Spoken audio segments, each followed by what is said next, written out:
Ang mabuting balita ng Panginoon, ayon kay San Lucas.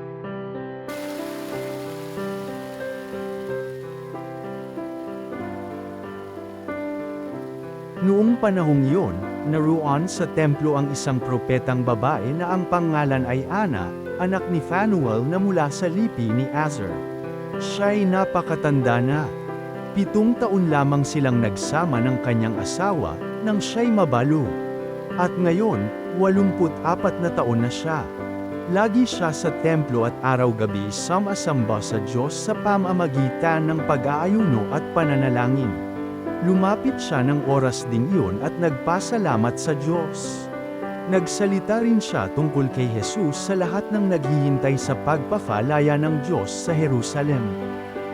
Nang maisagawa ng mga magulang ni Jesus ang lahat ng bagay ayon sa kautusan, bumalik na sila sa kanilang bayan, sa Nazaret, Galilea.